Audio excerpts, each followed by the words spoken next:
ایک آواز آئے گی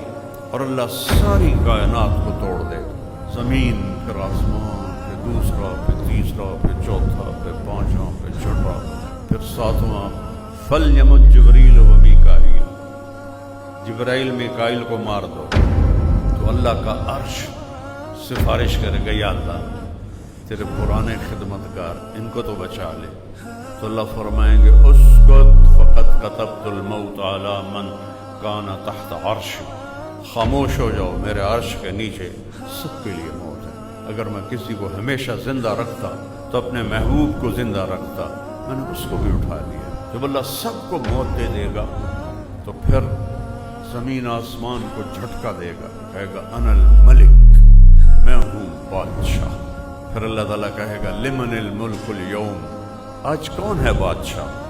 کوئی ہو تو جواب دے، کہے گا للہ الواحد القہار، آج اکیلے اللہ کی حکومت ہے۔ تو اللہ اس طرح قیامت کا نقشہ کھینچتا ہے کہ اگر تھوڑا سا بھی ہم قرآن کو سمجھتے، ہمارے دلوں کو ہلا دینے کے لیے چند آیات ہی کافی تھی۔